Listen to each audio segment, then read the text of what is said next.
Hey everyone, welcome back to the channel. It is Matt Munson here, and today, I don't do a lot of these. We're going to be doing an unboxing slash opening of the Paragon FX Group Batman utility grapnel, aka the spear gun, aka the grapnel gun. And the video is going to have a few different parts. First, we're just going to tear into it. I'm going to give my initial reactions and thoughts.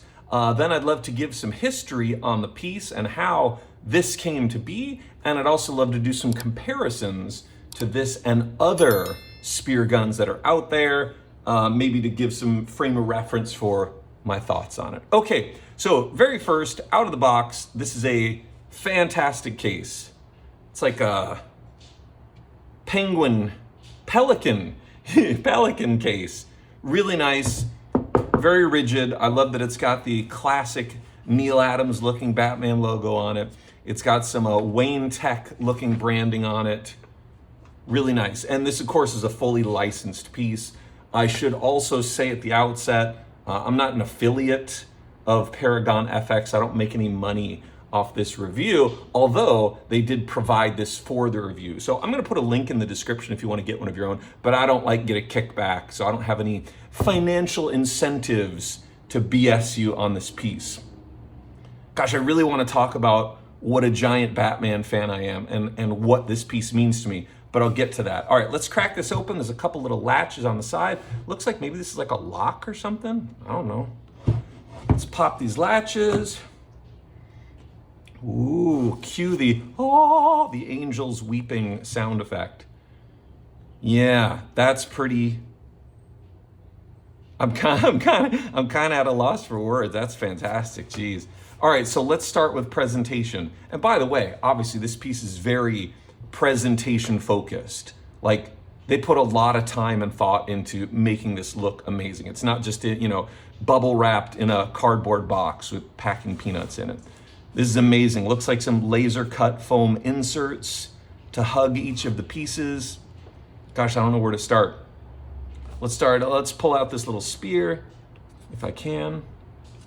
I don't know off the top of my head how robust these pieces are, but so far it feels pretty darn good to me. There's nothing cheap going on here. I don't know if that's polished brass. It looks to be similar to the assembly from the other ones I've seen where there's a rod here. This looks like it's stained. Oh yeah, it's solid stainless steel, looks like. This is one piece, and each of the tips are separate pieces that look to be attached somehow, maybe with an adhesive, don't know. That's just my estimate, by the way. I have no idea if I have it correct, but that is a thing of beauty right there. Man, it's clean, it's precise, it's all deburred. I'm not gonna cut my fingers on that. That's really nice. Very nicely done, Rilo. Cool, okay, I'm just gonna set that aside, we'll come back. I kind of want to jump ahead to rambling about things, but I'm not going to. Let's take a look at the main piece to the gun. So this would be the part that had in the movie that has, the cable in it, the part that actually reels you up or in or whatever. Man, that has a really nice weight to it. This feels like anodized. It is cold to the touch, by the way. Cold to the touch. It has a nice heft to it. Really beautiful. Looks like there's some actual, oh, that spins. Wow, okay. So there's an actual steel cable in there, and that spins. That's really cool. And that button presses. That's got a nice little springy feel to it. That's really cool. And I assume that sort of flips out. Yeah. So that was a neat little aesthetic choice for the design of the piece to make it hold more like a gun would. Get a better grip on it. And it looks like we've got a little, that spins too. Okay, so famously, there's a behind the scenes shot of the guy who made them for the movie holding them. He presses a button and all these pieces start spinning. I've never seen that implemented. All right, so we've got a little ball catch on that piece there, which is gonna hold the two attachments in place, and a pin to help align it. That's really nice. That is really, really clean and beautiful. Really nice. Loving that. Damn. Okay. I'm gonna try to keep control of myself. Okay, so let's take a look at this piece. I think this is the piece that certainly I was most familiar with as the front attachment. This would be the spear gun attachment. This would actually shoot the spear and the cable would come out of the other nozzle, I think. Would it? I don't know. But man, what a beautifully machined piece. That's just stunning. Hope you can get a good look at that, because that's really amazing. Really beautiful. Really clean. I don't see any machine marks on that. I don't even know how this thing's being held together. I'm not seeing any set screws. No invisible welds. Amazing. And lastly, the bolo attachment. And this, of course, was used to secure Jack Nicholson's Joker to the gargoyle in the climactic cathedral battle at the end of Batman. That looks amazing. That's really beautiful, really clean, really nice. Wow. Yeah, these are frighteningly clean and beautiful. This is clearly a very professionally made piece of kit, as my buddy Stephen Lane of Prop Store would say. Good bit of kit. Yeah, look at that. That's so clean. Man, really beautiful. All right, let's see how these all fit together. Okay, that's the end of that. So let's move that out of the way. I'm actually going to start with the iconic spear gun tip. So what I'm hoping is this just goes right together. There isn't like a button or anything to press. This is just a pressure fit. There you go. Jesus. Yep, that's amazing. Yeah, that's really beautiful. Man. You weigh a little more than 108. Beautiful. All right, let's see. Where does the spear go? I assume that goes in here. Maybe not. Maybe I don't go in there. Hold on. Red alert. Oh, it feels like there's a little there's an O-ring inside there, or there's something in there providing some resistance, which is also going to serve to hold it in place. Yeah, man, check that out. That's it. That's it. That's the iconic piece right there. Beautiful, unbelievable, man. Oof. It's so weird how beautiful it is. Rilo, you and the team really did a phenomenal job. I hate to, you know me, I'm not one to gush, and I of course have a very critical eye for this kind of stuff. And unfortunately, for my stack of unfinished projects, I'm very much a perfectionist. So seeing this firsthand, I think a good word to describe this is flawless. Absolutely stunning, beautiful. Beautiful. Love that that thing spins. Love that this opens. Love that there's a little tactile bonus on that button when you press it. Let's see how hard it is to get this thing separated. Not so bad. Nice and smooth. And let's attach the bolo attachment. And you can see that there's really only one way this goes on, right? The pin lines up with the small hole. So let's put that in there. And there you have it. Ugh. I should be showing it to the camera instead. I'm staring at it. Man. Beautiful. Okay, so first thoughts. I'm overwhelmed. This is an amazing piece. I think it's also, to get technical, I would say it is not cheap, but it is correctly priced. In fact, I'd even say it's on the low end. Last time I checked, I want to say it's $7.99 USD. Don't quote me on that. Go to the website and see for yourself. That is a good price for something this beautifully made. In fact, in the past, I recall paying something like $1,200 for just this, and it was made of resin. Maybe that was $600. Yeah. The resin one was $600. The metal one was $1,200. A fan-made replica. So I would say, first of all, on the finance side, this is a darn good deal. For a few $100, you get a case, the laser cut inserts, branded case, a 4-piece set, all metal, beautifully made. I would cite that as a steal. Yeah, that's fantastic. So okay, that out of the way. If you can't tell, I'm wildly impressed. This is really fantastic.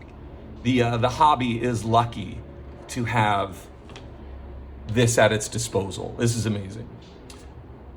I've been a big Batman fan since I can remember. Well, no, I can remember times when I wasn't before the Keaton movie came out. But since those first trailers came out in late 1988, early 89, this is one of the iconic pieces that you see on the screen in the trailer. And in fact, it was this piece and the Michael Keaton Batarang that really motivated me to get into prop making and prop collecting.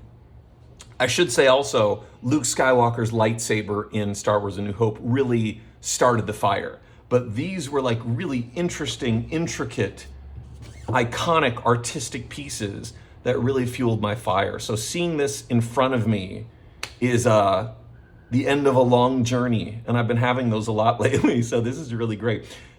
Also, I did not realize, or as the kids say, I was today years old when I learned, and it was more like a year ago, when I learned that this thing, this bolo attachment that is fired at the Joker's legs, fits onto this. I didn't even know that until recently. And even worse, there's another attachment. There's actually 3 attachments in the movie.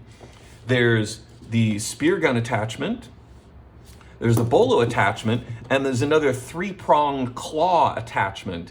And that's the one he fires, that Batman fires when he and Vicky Vale are falling off the cathedral, and he shoots that up and it goes over the balcony edge, the thing springs open, and then it latches onto the wall, and that's what stops his fall.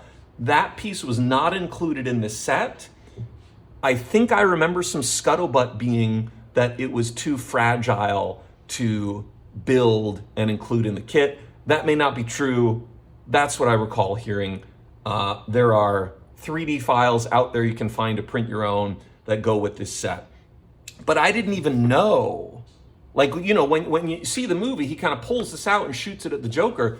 My brain never made the connection that it was the same housing or the same, I don't even know what you'd call this thing. It was this thing attached to another attachment.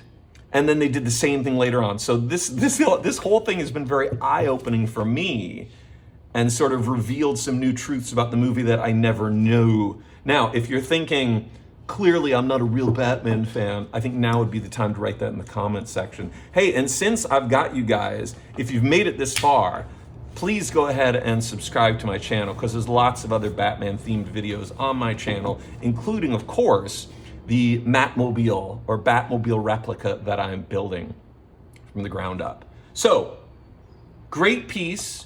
Great attachments, learned a lot about the movie from this and had some real eye-opening moments based on these attachments that go with it. Okay, so a little bit about the history of this replica. And what I'm about to say is, I would cite it as supported speculation. I have not heard anything from Paragon FX nor Rilo about the creation and backstory on this piece. So I'm piecing this together from things I've either read online or seen online or whatever. I think what happened was there was someone on the RPF, the Replica Props Forum, and I'll actually post a link to this thread in the description if anyone's curious, where a user was meticulously from the ground up modeling this piece, not including this.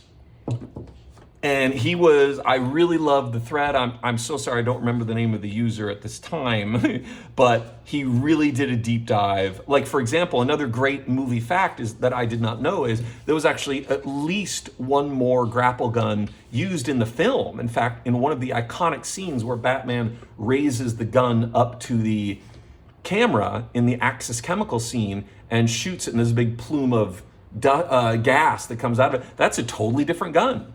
It has a very different, it has like a boxy structure on the front, totally different. I had no idea. So the guy researched the heck out of it. And the model he came up with, to my eye, was the best one ever. There were some minor differences to the ones that had come before, but the overall shape was the same. But there's just little tweaks here and there that made his better. And then the real coup de grace or chef's kiss was Prop Store had in their possession a grapple gun from Batman Returns.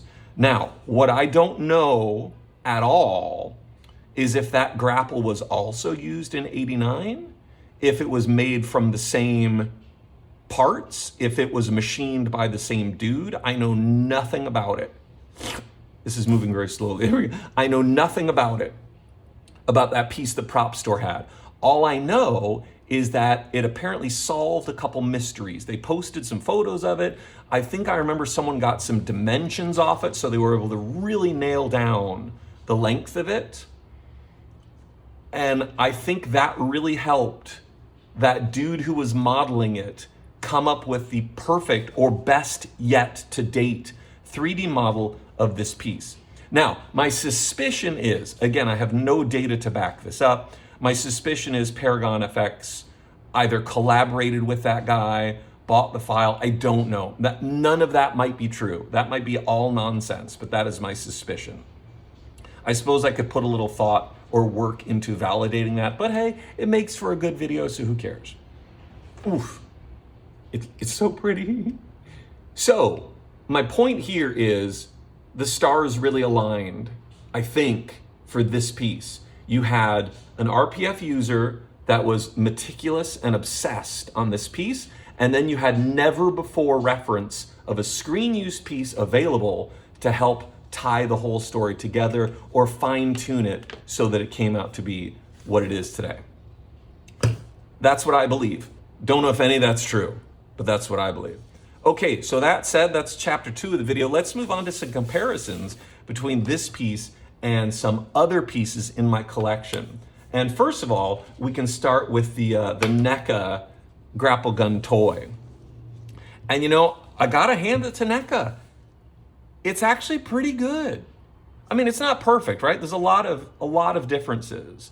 Not subtle. There's a lot of differences. But like, no one's gonna look at this piece and say, I don't know what that is. Is this a Batman toy? I don't know. Like, you know, all the key components are here. It's got the little fold out thing. It's got a dart that actually, I think it shoots and then you can reel it back in. I don't have the batteries in it. But like, and this was like 30 bucks. And dimensionally, it's not that far off. I don't know if you can tell from the camera angle, but it's not that far off. It's a little thicker in some parts. I mean, come on, it's 30 bucks. Amazing. But there's definitely differences, right? Now, what I don't know, that's interesting. So the Paragon effects, this barrel is directly underneath the main barrel. On this one, it's offset. I don't know which one is correct. I think I remember a discussion on that recently online. But who cares, man? I'm gonna, in my mind, this piece is the gold standard. This is the one that all others should measure themselves against. Okay, so that's the NECA one. I also have right here what I think is the third iteration of the SD Studios spear gun. Also, really close, you know, dimensionally very, very similar. It looks like the SD Studios is a little smaller. Let's take a quick look at these darts. Very similar. So there's some minor differences, like the shape of these slots is different across them. These have a rounded end, these have a square end, little things like that. You know, there's some differences here and there. But you know, heck, I don't think like this SD Studios piece is much older than the Paragon effects piece. I want to say this might be 10 years old, the SD Studios piece. And they did not have access, to my knowledge, I should say, they did not have access to the Prop Store screen used returns piece that I suspect. I know I'm hedging my bets a lot in these things I say, but I want to be really clear about the things I know for sure, the things that are opinion, and the things that are speculation. So this is still a great piece, and this sort of filled a niche in my collection for many, many years. Like for the longest of time, the SD Studios piece was the gold standard. And, you know, to my eye, it matched up to all of the reference material I had available to me at that time. And of course, my premise here is, for this video, is that Paragon had new reference material available. Okay, and lastly, I want to take a look at this piece, which I bought prior to the SD Studios, and you can probably tell right away it's different. It is definitely not the same level of quality as the SD Studios piece, or should I say, nor the Paragon piece. The darts look about the same. No, there's some differences. Like, check this out. So the SD Studios dart and the Paragon dart have like a flat surface here and then two ridges that rise up at an angle on the sides. And if you look at this, I believe I got this from a guy named Corey Sosner. And you can see here, it's just rounded out. Interesting. So little differences here and there, of course, as you'd expect. And this one, the finish isn't as nice. And this one has a little bit of a bend to it. I think somewhere along the line. I don't know if it was in manufacturing or like, I don't know, like it looks to me like that whole thing is inset at a bit of an angle. So, you know, a little bit of a flaw. And they also engineered that mechanism different. But, you know, for a number of years, whoops, this was the state of the union. So really an evolution of props here. I don't know if anyone really cares to see, you know, a detailed comparison of any of these. They're just all different in subtle little ways. I'm sure you can see it on camera. But yeah, if you wanted to deep dive on anything, let me know in the comments below. Like if you had a specific question about a piece or something, let me know. All right, I think that is quite enough for that video. I'm gonna bring everything back together. In fact, let's put it back in the case real quick. Huge thank you to Paragon, FX, and Rilo for shipping this beautiful piece my way. I am absolutely thrilled with it. This is a grail piece for me. Next up, I just need a Keaton Batarang. That is screen accurate. I'm working on that one too. Stay tuned to the channel for that. But yeah, this is absolutely beautiful. Everything about it is beautiful. If you don't buy one, you should. Make sure I get the right dart. I think that goes like that. Is that right? Yeah, that looks right. Okay, there we go. Beautiful. All right, guys, thank you so much for watching this video. Curious if you have any thoughts, if you have any questions, write them in the comment section below. Don't forget to check out below for a link to Paragon FX.